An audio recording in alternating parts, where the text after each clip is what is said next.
Assalamualaikum warahmatullahi wabarakatuh dan selamat siang, jumpa kembali pelajaran matematika hari ini. Mudah-mudahan semua sehat dan tetap semangat.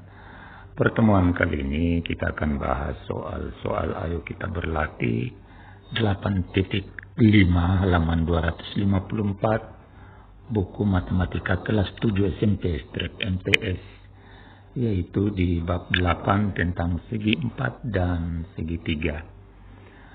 Sekarang kita mulai dengan soal nomor 7. Urutkan besar sudut dalam segi 3 jika diberikan panjang sisi-sisinya adalah seperti berikut. A. AB panjangnya 8 cm kalau kita gambarkan seperti ini. Kemudian BC 5 cm, ini agak pendek, B ke C. Dan AC sama dengan 7 cm. Ini yang di tengah panjangnya. Nah, sekarang kalau kita urutkan besar-besar sudutnya, maka yang paling kecil dulu adalah sudut A, sehingga kita taruh di depan ini sudut A. Kemudian sudut B, urutan kedua. Dan yang besar di sini adalah sudut C, sehingga cara tulisnya seperti ini. Besar sudut A kecil daripada besar sudut B dan kecil lagi daripada sudut C. Artinya sudut A ini paling kecil, baru di tengah adalah sudut B, dan yang paling besar adalah sudut C. Kemudian B, DE adalah 15, kemudian EF 18, DF 5 cm. Kalau kita gambarkan adalah seperti ini, DEF. D ke E 15 cm, yang di tengah ini, kemudian yang panjang E ke F, yaitu 18, dan yang paling pendek adalah D ke F 5 cm. Kalau kita urutkan besar sudut-sudutnya, maka yang paling kecil di sini adalah E, sehingga kita taruh di depan. Kemudian yang di tengah adalah F, kita taruh di tengah, dan yang paling besar adalah D, sehingga kita tulisnya seperti ini. Sudut E kurang dari sudut F kurang dari sudut D. Begitu juga C. C ini adalah XY-nya 2 cm, XZ-nya 4 cm, dan XZ-nya adalah 3 cm. Sehingga kalau kita urutkan, sudut yang terkecil adalah Z, yang di tengahnya Y, dan yang terbesar adalah X. Dan cara penulisannya adalah seperti ini. Soal nomor 2, urutkan panjang sisi segitiga berikut jika besar sudut-sudutnya adalah seperti ini. Jadi perlu diketahui, semakin ini keterangan di sini, jadi kita jawab panjang sisi suatu segitiga dilihat dari besar sudut di hadapannya. Semakin besar sudutnya, semakin panjang sisi di hadapannya. Jadi saya kasih contoh ini. Ini sudutnya besar, maka di hadapan sudut ini sisinya adalah yang paling panjang di sini sisinya. Semakin kecil sudut, maka sisi di hadapannya semakin pendek. Sekarang kita jawab mulai dengan A. Besar sudut S sama dengan 90, R 60, dan T 50 derajat. Sekarang kita jawab. Karena sudut S 90 berarti di hadapannya adalah namanya sisi S. Sudut T 50 derajat di hadapan sudutnya adalah namanya sisi T. Dan sudut R 40 derajat di hadapannya adalah sisi T. Kalau kita bikinkan urutannya, maka sisi yang terpendek adalah ini. R, baru T, baru S. Sehingga di sini kita simpan R di depan, baru T, ini T, ini baru S di belakang. Kemudian B, sudut B-nya 120 berhadapan dengan sisi B. Sudut C-nya 40 berhadapan dengan sudut C, sisi C, dan sudut A 20 derajat berhadapan dengan sisi A. Kalau kita besarkan, kita urutkan sisi-sisinya, Berarti sisi A yang paling kecil taruh di depan, sisi C yang di tengah taruh di tengah, dan sisi B yang terbesar. Dan cara penulisannya seperti begini. Jadi A lebih kecil dari C dan lebih kecil dari B. Kemudian C besar sudut Z 80, berarti sisi di hadapannya adalah sisi Z. Sudut X 70 di hadapannya adalah sisi X. Sudut Y 30 berhadapan dengan sisi Y. Berarti yang paling kecil di sini, yang paling pendek sisinya adalah Y, baru X, dan baru Z. Kita tuliskan seperti ini. Y lebih kecil dari X dan lebih kecil dari Z. Begitu juga D. Jadi D ini adalah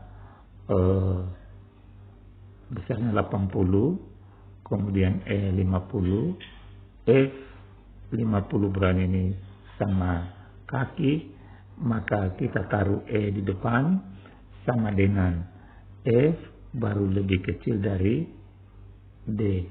Jadi cara penulisannya E sama dengan F dan kecil dari D. Nomor 9. Mungkinkah dapat dibentuk sebuah segitiga jika disediakan lidi dengan panjang seperti berikut? Pertama, jadi lidinya pertama 11, kemudian 12 cm dan 15 cm.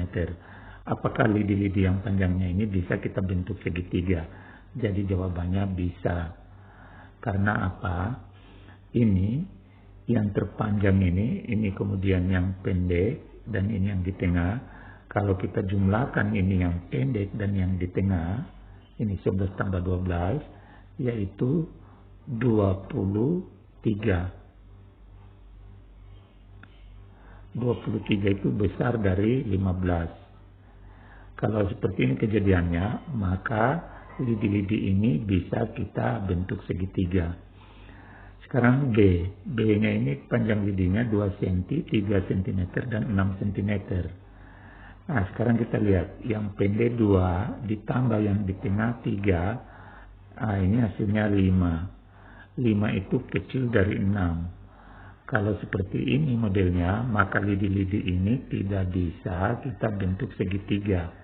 Akan seperti ini modelnya, yang satu panjang, kemudian yang ini pendek, ini juga pendek, maka ini tidak bisa membentuk segitiga. Kemudian C, panjang lidi-lidinya 6 cm, 10 cm, dan 13 cm. Nah, sekarang kita jumlahkan, sisi yang paling pendek adalah 6, tambah 10 yang di tengah. 6 tambah 10 itu 16. 16 itu besar dari 13. Nah, jadi ini bisa dibentuk segitiga. Kemudian D. D ini yang terpendek 5, yang di tengah 10 kita jumlahkan, berarti 15. 15 sama dengan 15. Berarti kalau kita lidinya yang panjang adalah 15, kemudian yang pendek ini 5, baru yang di tengah 10, maka seperti ini.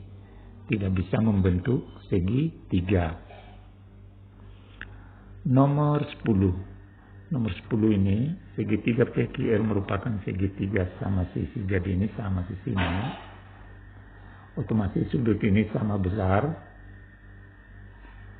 yaitu 60 derajat. Nah, sekarang diketahui sudut SPQ yang ini adalah 20 derajat. Nah, kemudian sudut PQR 35 yang ini 35. Berarti karena ini tadi 60, berarti ini adalah 25. Nah, sekarang yang ditanya adalah sudut ini. SUT. Nah, ini membentuk segitiga. Nah, tentunya sudut dalam segitiga itu harus jumlahnya 180. Jadi ini 25 tambah ini tadi 20 tambah ini yang ditanyakan harus jumlahnya 180 derajat. Sehingga kalau kita cari, bisa kita gunakan cara 180 derajat kurang 20 kurang 25 sama dengan 135. Jadi sudut ini adalah besarnya 135 derajat. Sekarang nomor 11 ditanya berapakah sudut T yang ini. Tentunya kita cari dulu ini sudut ini. Ini berpelurus dengan 112. Berarti ini besarnya adalah 68. Sekarang kita cari 68 tambah ini harus 180. Jadi kita buat rumusnya sudut P itu sebenarnya 180 kurang 68 yaitu 112. Baru karena ini dengan ini sama. Kenapa sama? Karena ini sama kakinya, berarti ini sama besarnya.